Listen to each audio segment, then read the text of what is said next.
नमस्कार दोस्तों। उम्मीद है आप सब अच्छे होंगे। मैं सिद्धार्थ, आपका मेंटर, स्वागत करता हूं सिविल्स डेली के इस यूट्यूब क्लासेस पर, जहां आज हम बात करेंगे यूपीएससी प्रीलिम्स और मेंस से जुड़ी कुछ इंपॉर्टेंट एंड रेलेवेंट टॉपिक पर from the Hindu editorial and the Indian express editorial op-ed section. ठीक है, तो आज क्या है? आज है 25 जनवरी। और आज का दिन खास क्यों है दोस्तों? हाँ, कल कल है 26 जनवरी, लेकिन आज का दिन खास क्यों है? आज है नेशनल वोटर्स डे।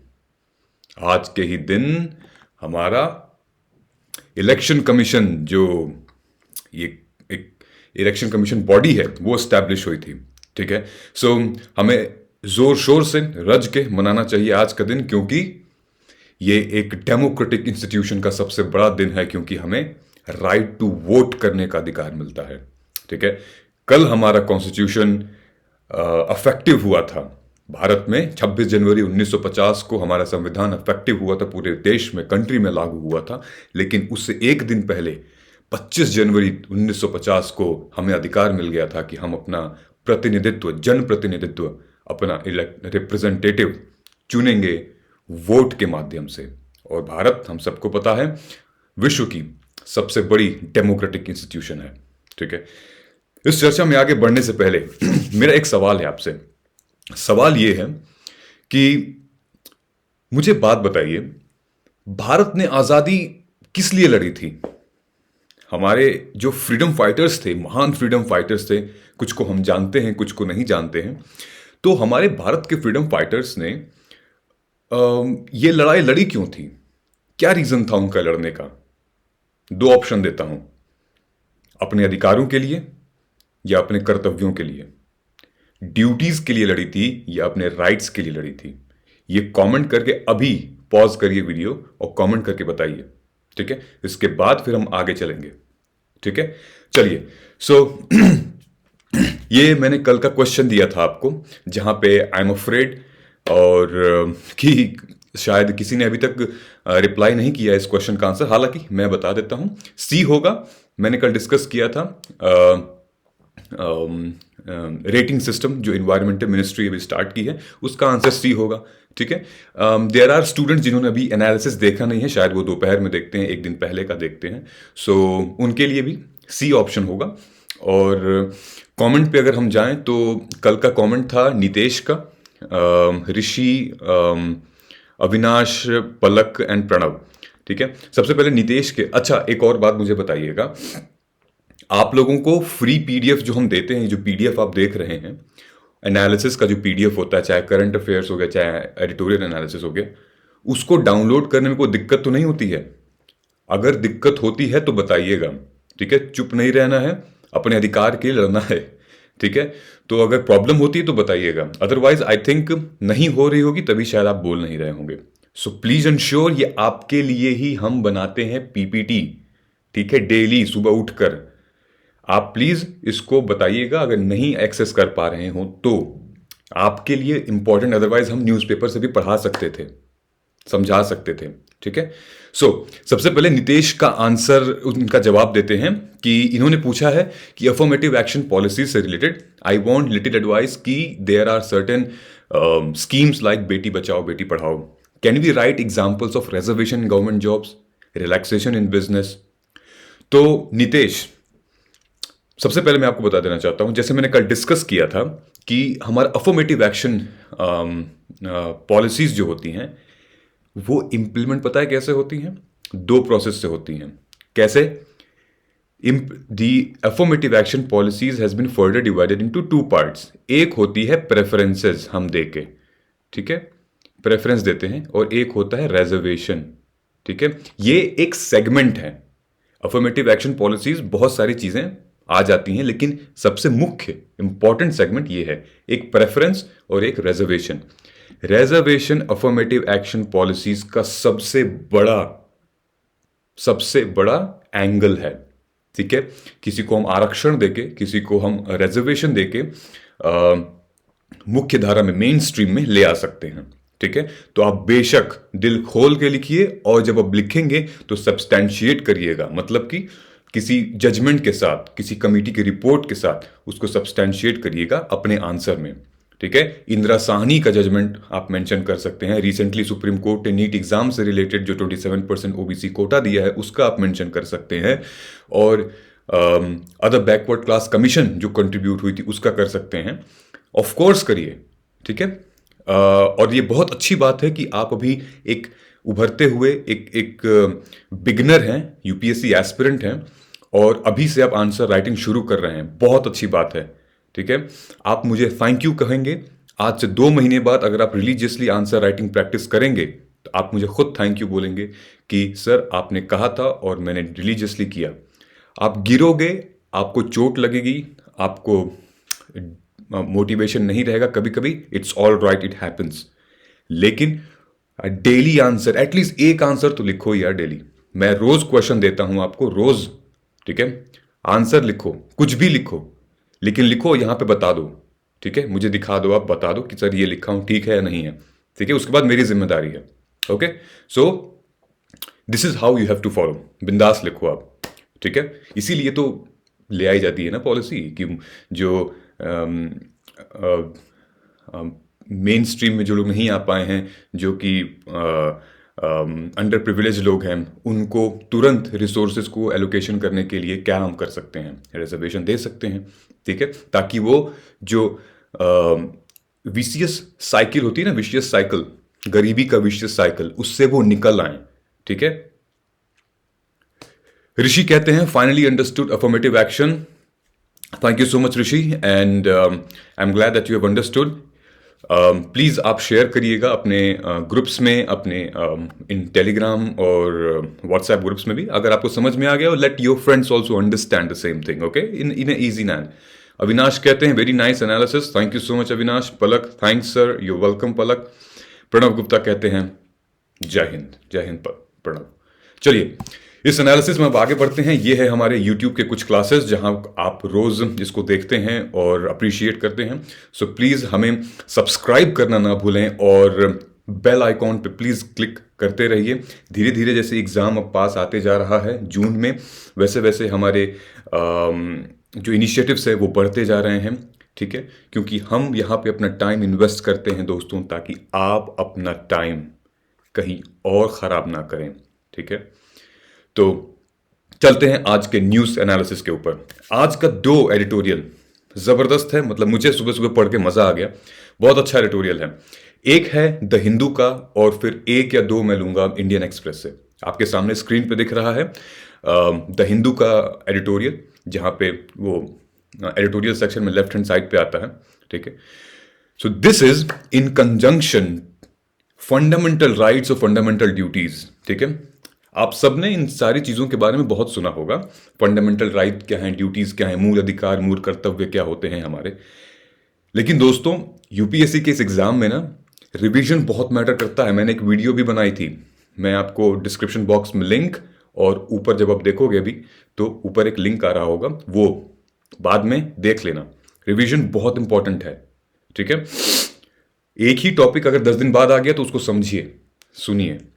ठीक, fundamental right versus fundamental duty, this is, ये बहुत ही गर्म मुद्दा और चर्चा का मुद्दा हमेशा से बना आ रहा है। 2020 में, 2018 में, हर टाइम जब अधिकार की बात होती है तो फिर मूल कर्तव्यों की भी बात होती है। ये अभी क्यों आया है?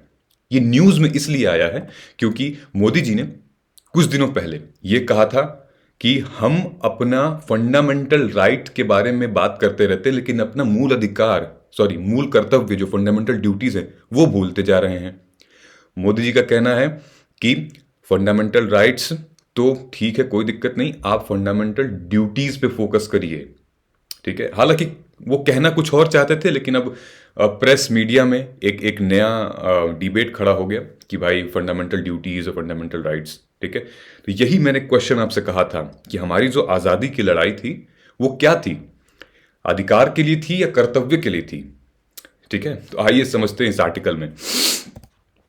यह है जीएस पेपर 2 का बहुत इंपॉर्टेंट पार्ट है। Indian constitution, fundamental rights, executive, judiciary, central sponsored schemes and everything. ठीक है, इसको हम समझते हैं कुछ पॉइंट्स के थ्रू। ये जो पॉइंट्स आप देख रहे हैं 1 2 3 4 पॉइंट्स, ये मैंने एडिटोरियल से ही लिया है, ठीक है। सो यहां कहा जा रहा है कि the evolution of democratic society is centred around the expansion of rights, ठीक है। जो डेमोक्रेटिक सोसाइटी, ठीक है, एक डेमोक्रेसी जो हम कहते हैं, गणराज्य कहते हैं जिसको, जहां पे वोट करने का अधिकार है, ठीक है, वहां सबसे ज्यादा इंपॉर्टेंट है लोगों का अधिकार पे ध्यान देना। कौन सा अधिकार? चाहे वो सिविल हो गया, पॉलिटिकल हो गया, इकोनॉमिकल, कल्चरल, कोई किसी भी तरीके का अधिकार, वो इंपॉर्टेंट है एक डेमोक्रेटिक सोसाइटी में। अगर ये अधिकार का खंडन होगा, ये अधिकार नहीं मिलेंगे, तो फिर वो सोसाइटी डेमोक्रेटिक सोसाइटी नहीं होगी। ये कहने का यही मतलब है इनका, ठीक है। Democratic nation respects individual and group rights for moral and instrumental reason, ठीक है। इसी से रिलेटेड इंडियन एक्सप्रेस का एक आर्टिकल है कर्नाटका का, वो हम अभी पढ़ेंगे आगे, पहले वाले पॉइंट से रिलेटेड, ठीक है, ये वाले। सो ड्यूटीज जो हैं वो बोथ लीगल और मोरल होती हैं, ठीक है। फॉर एग्जाम्पल, अगर एक कानून निकल गया कि भाई जनता जो है वो नेशनल हाईवे यूज कर सकती है, ठीक है, वो नेशनल हाईवेज यूज कर सकती है, ये एक फंडामेंटल राइट है, मूल अधिकार है, ठीक है, कि हमारा देश, हमारा सड़क, हम चल सकते हैं, लेकिन उस पे जो ट्रैफिक है, ट्रैफिक नियम का पालन करेंगे, ये रूल्स है, ठीक है। और ये रूल्स है, और फिर हमारा मोरल राइट क्या बनता है, हमारा मोरल ड्यूटी क्या बनता है? हमारा मोरल ड्यूटी ये बनता है कि हम उस नियम को पालन करेंगे, ठीक है। सो एक अधिकार है और एक है आपका कर्तव्य। तो इन्हीं के बीच में कंफ्यूजन और डिबेट होती रहती है। तो पूरे आर्टिकल में यही कहा गया है कि duties both legal and moral are cherished in order to reinforce those rights, ठीक है। The obligation of the individual to the collective must be understand in that context, ठीक है। राइट और ड्यूटीज एक दूसरे को कॉम्प्लीमेंट करेंगी।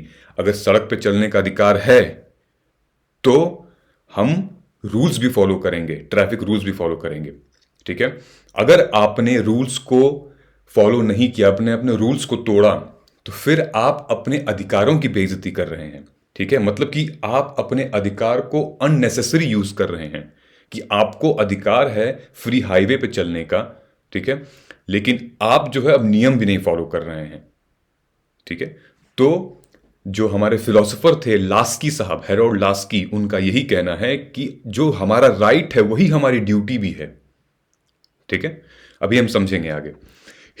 जो प्रधानमंत्री की स्पीच थी, उन्होंने ये कहा आर्टिकल में कि जो आर्टिकल जिन्होंने मेंशन किया, हिंदू में ये लिखा है कि जो प्रधानमंत्री की स्पीच थी, नरेंद्र मोदी साहब की जो स्पीच थी, वो एक लगता है कि हिंदुत्व प्रोटैगनिस्ट की स्पीच थी, जहां पे उस टाइम को हम याद करना चाह रहे हैं जब आज़ादी की लड़ाई हमने लड़ी थी।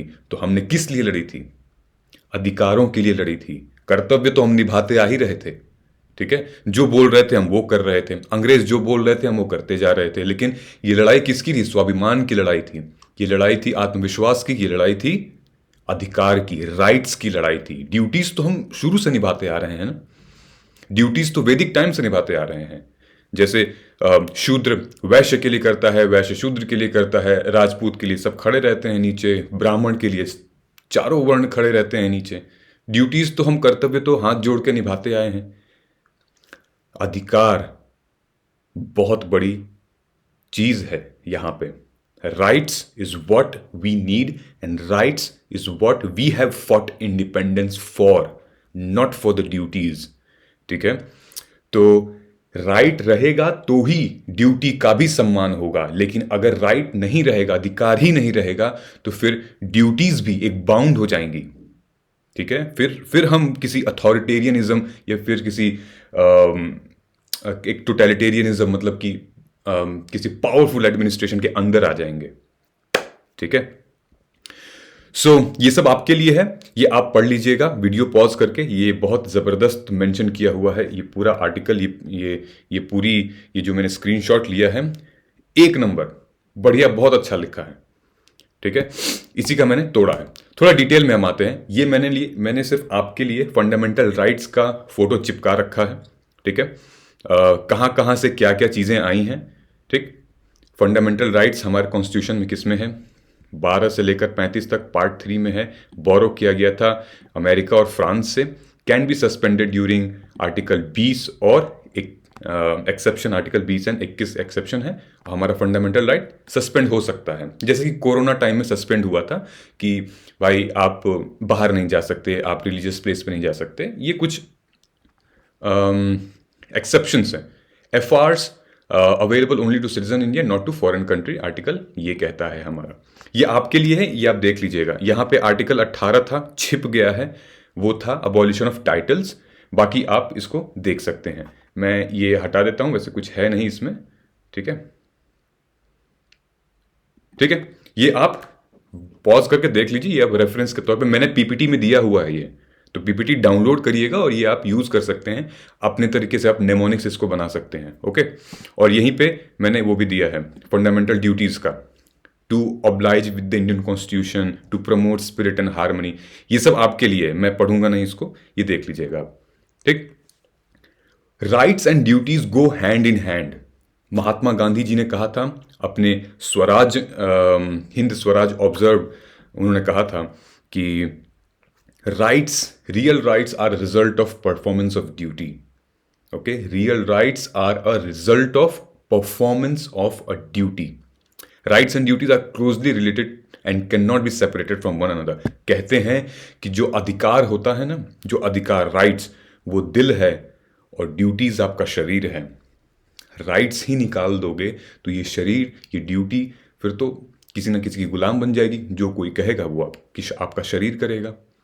तो राइट्स आपका दिल और दिमाग है, वो ज़रूरी है। तो अगर दिल दिमाग शरीर से अलग कर देंगे तो खाली खोखला हो जाएगा वो शरीर, फिर कोई भी कभी भी इसको नचा सकता है।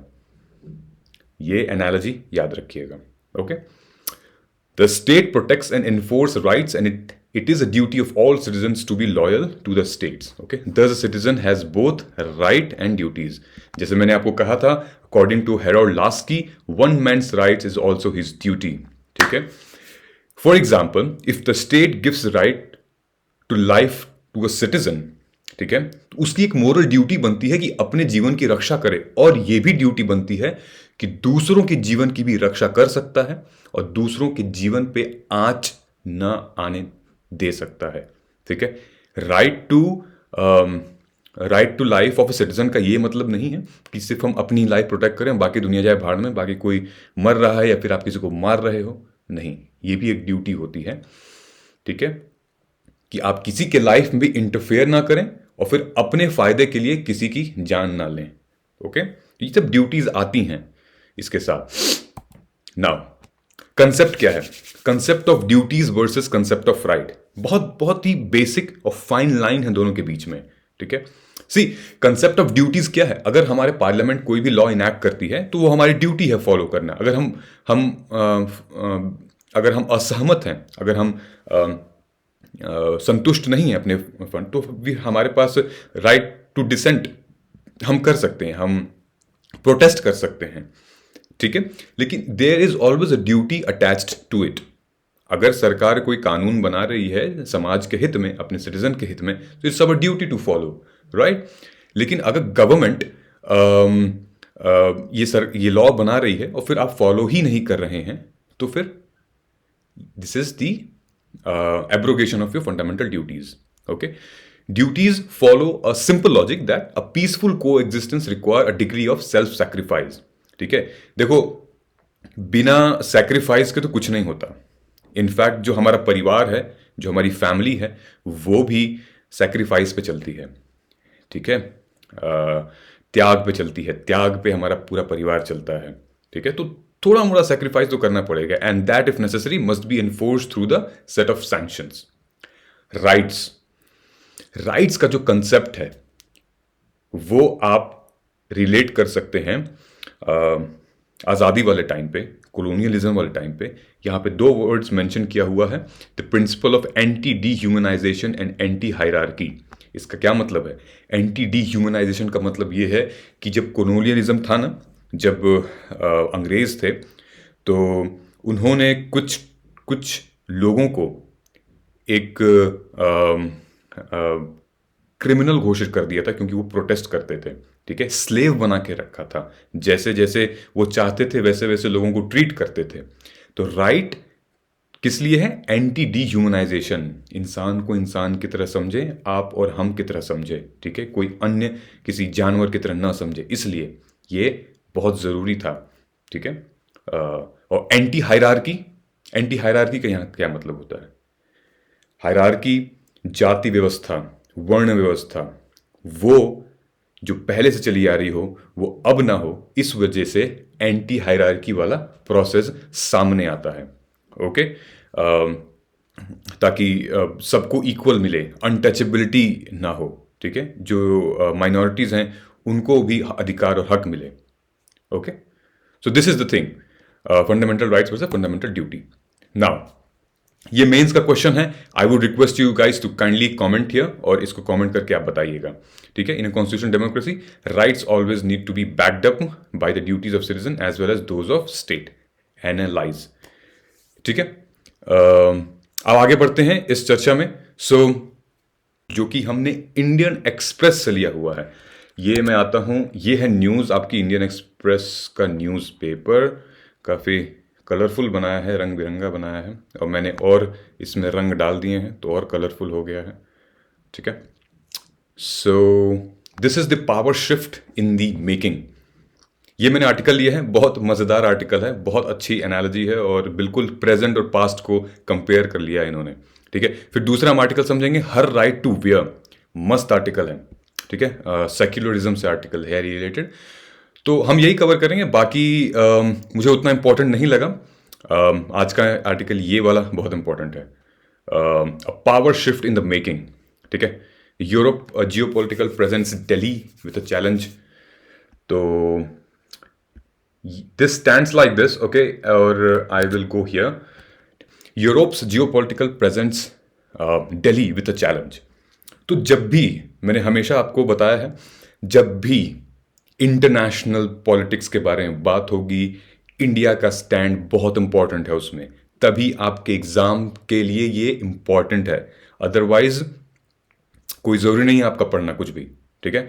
कोई भी मूव अगर यूएस, यूके, रशिया कर रही है तो वो इंपॉर्टेंट है इंडिया के कॉन्टेक्स्ट में। ये आपको चीजें बस समझनी होगी, दैट्स इट, ठीक है। बहुत डीप में उस कंट्री के बारे में नहीं जानना है, इंडिया का स्टैंड, इंडिया का रोल क्या होगा, ये जानना है आपको, ठीक है। सो ये न्यूज चर्चा में इसलिए है क्योंकि रिसेंटली, कल ही या परसों, जो चीफ थे जर्मन नेवी वाइस एडमिरल, ठीक है, के अचिम स्कोनबैक, अब इनका pronunciation I am so sorry क्या होगा मुझे नहीं पता है, लेकिन हाँ, के अचिम, इन्होंने Manohar Parrikar Institute of Defence Studies and Analysis पे अपना बात रखी थी, और कुछ ऐसा बोला कि इनको रिजाइन देना पड़ा। इन्होंने रिजाइन दे दिया था। इन्होंने क्या कहा था? He said that Vladimir Putin साहब, जो रशिया के प्रेसिडेंट हैं, उनको इज्जत मिलनी चाहिए, रेस्पेक्ट मिलनी चाहिए, and Crimea would never go back to Ukraine.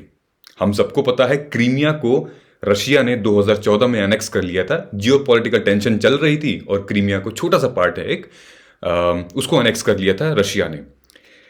अब यूक्रेन की बारी है। यूक्रेन के बॉर्डर पे रशिया ने लाखों सैनिक तैनात कर रखे हैं, ठीक है। इनफैक्ट यूके ने, यूनाइटेड किंगडम ने यूक्रेन को सपोर्ट भी किया है कुछ आर्म्स एम्यूनिशन दे के, ठीक है। रिसेंटली न्यूज में भी था ये, ठीक है। तो एक टसल चल रही है कि, और एक डर भी है कि यूक्रेन को क्या रशिया अनेक्स कर लेगा, ठीक है। यूक्रेन सोवियत यूनियन का रशिया के बाद बहुत बड़ा एरिया था, बहुत इंपॉर्टेंट पॉलिटिकल पोजीशन थी, ठीक है। और यूक्रेन एक ऐसी पॉलिटिकल पोजीशन है, एक ऐसी कंट्री है जो बहुत सेंसिटिव है। जिसके हिस्से में यूक्रेन चला गया वो थोड़ा सा जियोपॉलिटिकल उसका पावरफुल हो जाएगी। अब यूरोप के पास यूक्रेन आए या फिर रशिया के पास यूक्रेन आए, ये देखने की बात है, ठीक है। ये मुद्दा इतना गर्म क्यों है? इन जनाब ने इसी बात को कह के इस्तीफा दे दिया, ठीक है। ये आए थे इसलिए कि ये जो वेसल है, जर्मन वेसल है F217, ठीक है, ताकि इंडिया में और इंडो पैसिफिक जो हमारा रिलेशन है वो मेंटेन रहे, और हमारी इंटरनेशनल मैरीटाइम सिक्योरिटी है वो मेंटेन रहे। ऑपरेशन सी गार्डियन, ठीक है। अगर दोस्तों आपको जरा सा भी पता है ऑपरेशन सी गार्डियन से रिलेटेड, तो प्लीज यहां कमेंट करके आप मुझे बता सकते हैं, ठीक है, in Mediterranean sea and Atlantic sea. So this ship helped enforce the UN administered arms embargo against the Democratic Republic of Korea, ठीक है। ये इसलिए इंपॉर्टेंट थी ये वाली। तो ये आ चुकी थी, मुंबई पोर्ट पे थी, अब शायद ये चली गई है। एंड इसकी वजह से यहाँ पे एक पार्टनरशिप भी, नेवल एक्सरसाइज भी डेवलप हुई थी, इंडिया, ऑस्ट्रेलिया एंड जापान। लेकिन ये इतना इंपॉर्टेंट नहीं है। अभी आप देखिए ये आर्टिकल एक अलग लेवल का आर्टिकल है, और इसमें जो सीआर राजामोहन साहब, इनका ये कहना है कि मुद्दा तो गर्म हो गया था, इन्होंने ये बताया था। तो रशिया, ठीक है, ये इमेज देखिए यहाँ पे यूएस है, रशिया है, चाइना है, और फिर जियो पर बीच में इंडिया है, ठीक है। ये इंपॉर्टेंट आर्टिकल इसलिए बना कि कहा जाता है कि जो यूरोप है, यूरोप 18th सेंचुरी में बहुत पावरफुल जियो पॉलिटिकल पोजिशन थी, और जर्मनी और फ्रांस उसके दो ऐसे कंट्रीज हैं जो कि एक टाइम पे सुपर पावर हुआ करते थे, ठीक है। जब फ्रेंच रेवोल्यूशन हुआ था, जब रेनेसां हुआ था, पुनर्जागरण, तो इस टाइम पे पूरा वर्ल्ड इनसे सीख रहा था। पूरा वर्ल्ड धीरे धीरे डेमोक्रेसी को, सोशलिस्ट आइडियोलॉजी को फॉलो कर रहा था, ठीक है, इंडस्ट्रियलाइजेशन को फॉलो कर रहा था। इस टाइम पे बहुत इंपॉर्टेंट, बहुत क्रूशियल था। तो यूरोप हमेशा से तकनीकी मामलों में बहुत आगे रहा है, अमेरिका से भी आगे था उस टाइम पे, लेकिन सिक्योरिटी के मामले में हमेशा कमजोर रहा है, ठीक है। पहले रशिया यूरोप का ही पार्ट था, ठीक है, 18th सेंचुरी में रशिया यूरोप का पार्ट था। लेकिन जब 1970s में जब बोल्शेविक रेवोल्यूशन हुआ था, ये देखो यहां मेंशन किया है, ये सब मैंने लिखा हुआ है यहां पे, ठीक है। जब बोल्शेविक रेवोल्यूशन हुआ था तो वो रशिया को इससे अलग कर दिया था, तब जाके रशिया एक सोवियत यूनियन का पार्ट बना, यूरोप से हटके, ठीक है। लेकिन यूरोप के पास हमेशा से सिक्योरिटी की कमी रही है, ठीक है। जब यूरोप रशिया को अलग कर दिया, फिर यूरोप, यूएस और यूरोप दोनों साथ में सिक्योरिटी रिलेशन, बहुत सारे टाइप्स हुए। तो यूरोप को कभी सिक्योरिटी के मामले में उतनी दिक्कत नहीं हुई। बाद में नाटो भी आ गया, ठीक है। कोल्ड वॉर जब था तो यूएस साथ था रशिया के, सॉरी यूरोप के। तो सिक्योरिटी से रिलेटेड कभी कुछ जरूरत उतनी नहीं आ पड़ी। लेकिन धीरे धीरे जैसे कोल्ड वॉर बढ़ता गया ना, ठीक है, तब जरूरी होने लगा यूरोप को सिक्योरिटी से रिलेटेड अपने अपने जो जितनी भी उसके लैंड बाउंड्रीज हैं उसको स्ट्रॉन्ग करना बहुत इंपॉर्टेंट है। और आज की डेट में आप ये देखोगे कि जितनी भी वर्ल्ड पावर्स धीरे धीरे बन रही हैं, चाहे वो रशिया हो, चाइना हो, ऑस्ट्रेलिया हो, जापान हो और इंडिया भी हो, अपने बॉर्डर की सिक्योरिटी बहुत इंपॉर्टेंट है यहाँ पे, ठीक है।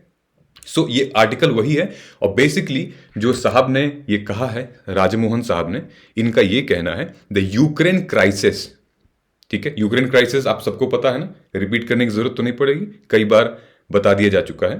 तो यूक्रेन क्राइसिस जो है वो 4 कॉन्ट्रडिक्शंस रिवील करता है, 4 यूरोप के पर्सपेक्टिव में। अब वो क्या है, ये मैंने येलो कलर का हाईलाइट किया है, अब यहां देखिए। The first contradiction remains to geo political unstable. एक तो वही है कि अनस्टेबल जियो पॉलिटिक्स है, ठीक है। यूक्रेन एक बहुत इंपॉर्टेंट पोजीशन होल्ड कर रहा है रशिया और यूरोप के बीच में, तो ये अनस्टेबल है। ये आज से नहीं, जब से सोवियत यूनियन अलग हुआ है यूरोप से तब से है, यहां पे मेंशन भी किया हुआ है, ठीक है। सेकंड है difficulty of integrating Russia into European order on mutually acceptable terms. Russia और यूरोप एक म्यूचुअली कभी सिक्योरिटी के मामले में एक टर्म्स पे नहीं आ चुके हैं, ठीक है। और ये वही बात है जो मैंने अभी आपको बताई, Russia was the part of power in Europe, ठीक है। तीसरा है the growing tension between Europe and US, ठीक है। कहा यह गया है कि द यूएस जो since second world war Europe has relied on the US for its security but it never stopped resenting the American dominance over its geopolitics. अभी जो एंजेला मार्कल थी वहां की चांसलर, ठीक है, उनका भी ये कहना था कि यूएस बिना मतलब के मतलब ओवर पावर करने की कोशिश कर रहा है। हमें अपना हित पता है, हमें अपना रोल पता है, ठीक है, तो अननेसेसरी आप टांग मत लड़ाइए, ठीक है। यूरोप अच्छे से पता है यूरोप का काम क्या है। इनफैक्ट अमेरिका's dominance over its geopolitics, the EU, European Union Foreign Policy Chief Joseph Borrell हैं, has repeatedly objected the US and Russia deciding the future of Ukraine. और जबकि सबसे क्लोजेस्ट बॉर्डर भी यूरोप का है यूक्रेन से, फिर भी यूरोप कहता है कि ये अपने में ही खेल रहे हैं। यूएस उधर से कह रहा है कि यूक्रेन का ये होगा, रशिया कह रहा है कि यूक्रेन को हम अनेक्स करेंगे। यूरोप कह रहा है भाई हम भी पिक्चर में हैं, ठीक है, मतलब ऐसे ऐसे करके hello hello I am also in the picture, something like this. So French President Emmanuel Macron has demanded that the Europe should collectively set out its own requirement for peace in Europe, but Russia does not take EU seriously. Seriously, Russia does not take Europe seriously and is betting on negotiation with the US. ठीक है, so finally the idea of Europe must look after its own security date backs to the Charles, but it remains unrealized ambition. ठीक है, Europe की economic entity बहुत powerful है, 17 trillion GDP की economy है, बहुत पावरफुल है, लेकिन सिक्योरिटी उतनी ही वीक है, ठीक है। सो ये पूरा का पूरा मसला इसलिए था कि यूरोप का जो स्टैंड है, यूरोप की जो रोल है, अब यूरोप का जो डिसीजन है उससे इंडिया को क्या अफेक्ट होगा और इंडिया क्या कर सकता है। और ये एक बहुत इंपॉर्टेंट बात है ना कि कोई यूरोपियन कंट्री का वाइस नेवी का वाइस एडमिरल यहाँ पे आके इंडिया में आके मनोहर पर्रिकर इंस्टीट्यूट में आके ऐसा स्टेटमेंट देता है, फिर उस स्टेटमेंट देने के बाद उसको रिजाइन करना पड़ता है। ये बहुत बड़ी बात है इंटरनेशनल लेवल पे। तो इंडिया, दिल्ली का क्या रोल है इसमें, ये इंपॉर्टेंट है यहाँ पे, ठीक है। सो एक जबरदस्त एनालॉजी इसमें कही गई है। एनालॉजी में ये कहा गया है इसको कि कुछ ऐसी ही सिचुएशन हुई थी प्री इंडिपेंडेंस, आज़ादी से पहले कुछ ऐसी ही सिचुएशन हुई थी जब भारत कोलोनियलिज्म से जूझ रहा था, उसकी दिक्कतें, उसको परेशानियां बर्दाश्त नहीं हो रही थी। तो भारत के कुछ रेवोल्यूशनरीज, इंडिया के कुछ जो रिवोल्यूशनरी, जो नेशनलिस्ट थे, वो बाहर जा रहे थे। बाहर कहाँ जा रहे थे? वो यूरोप में गए। इंडिया के नेशनलिस्ट वो बर्लिन में गए, इंडिया के नेशनलिस्ट जापान गए। किन की बात हो रही है यहाँ पे? इनकी बात हो रही है। कौन है ये? ये हैं राजा महेंद्र प्रताप सिंह, ठीक है। राजा महेंद्र प्रताप सिंह कौन थे और इनका क्या रोल था, एक बार आप कमेंट करके बताइएगा। ये हमारे उन अनसंग हीरोज, उन अनसंग वॉरियर्स में से हैं जिनको हमें समझने की जरूरत है।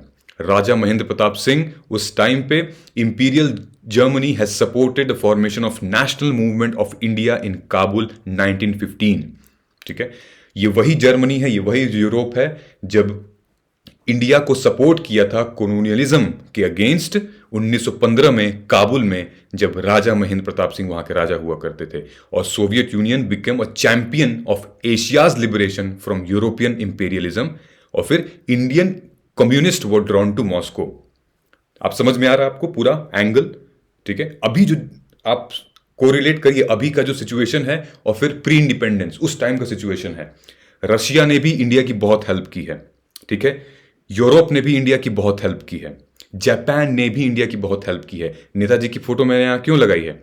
नेताजी की फोटो मैंने यहाँ पे इसलिए लगाई है क्योंकि नेताजी ने जापान उस टाइम पे एक नई सुपर पावर जनरेट हो रहा था सेकेंड वर्ल्ड वॉर के टाइम पे, and he formed a provisional government of India in Singapore 1943 में जापान के सपोर्ट से, and inspired millions of Indians in the sub continent, ताकि ब्रिटिश एम्पायर के पिंजड़े से भारत आजाद हो जाए और आजादी की लड़ाई जीत जाए, ठीक है।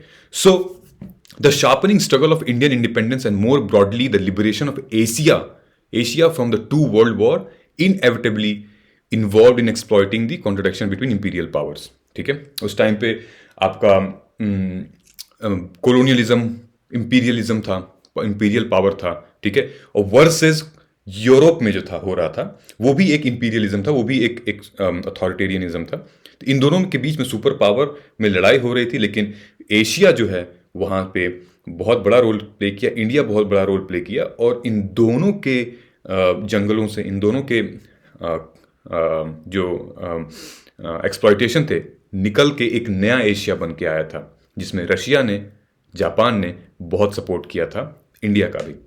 ठीक है, सो आज के टाइम पे अगर हम ये सिचुएशन देखें, आज भी तो यही सिचुएशन यहाँ पे आके खड़ी है कि इंडिया, एक सेकंड इसको मैं इधर कर दूं, ठीक है। So the world enters in similar moment today that could rearrange relationship between UK, US, Europe, China, ये लोग हैं। ठीक है, अब इंडिया का क्या रोल होगा? अब इंडिया बहुत ही माइन्यूटली इन चीज़ों को ऑब्जर्व कर सकती है। इंडिया चाहे तो स्ट्रेटेजिक रिलेशन बना के धीरे धीरे अपना स्टैंड ऐसा कर सकती है कि इंडिया का रोल एक डोमिनेंट रोल निकल के सामने आ जाए। वो इंडिया जो एक टाइम पे रशिया, बर्लिन और जापान से रिक्वेस्ट की थी जाके, आज हम अपने स्ट्रेटेजिक रिलेशन से, हम स्ट्रेटेजिक पार्टनरशिप से एक ऐसा फॉर्मेशन कर सकते हैं कि हम अब तय कर पा रहे हैं। इंडिया एक बहुत बड़ा रोल है सुपर पावर्स को डिफाइन करने का और इनके बीच में अपना स्टैंड लेने का। ठीक है, सो ये बात समझ में आ गई आपको? आगे बढ़ते हैं इस क्वेश्चन, आई थिंक इससे रिलेटेड क्वेश्चन भी मैंने डाला है। हाँ, मेंस का क्वेश्चन है, Indian diaspora has a decisive role to play in the politics of economy in American European. Comment करके बताइए फटाक से। ठीक है, ये कुछ मैंने वो रखे हैं, एमसीक्यूज हैं, एक बार वीडियो पॉज कर लीजिएगा, समझ लीजिएगा और तुरंत ही कमेंट करके बता दीजिएगा। ठीक है, एमसीक्यूज हैं ये रिलेटेड आज के आर्टिकल से। अच्छा, दूसरा हम चलते हैं यहाँ पे,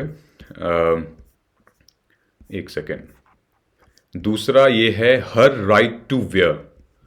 ठीक है, बेसिकली क्या हुआ है कि कर्नाटका का एक कॉलेज है, ठीक है, वहां पे कुछ बच्चे, मुस्लिम बच्चे हिजाब पहन के आ रहे थे पढ़ने। ठीक है, हिजाब पहन के आ रहे थे पढ़ने मुस्लिम बच्चे। इसकी वजह से जो कर्नाटका के जो एजुकेशन मिनिस्टर हैं उनको दिक्कत हो गई। ठीक है, उन्होंने कहा कि ये इनडिसिप्लिन है। ठीक है, एजुकेशन में कोई रिलीजन नहीं आना चाहिए, ना हिजाब आएगा, ना पगड़ी आएगी, ना धागा आएगा और ना ही क्रॉस साइन आएगा।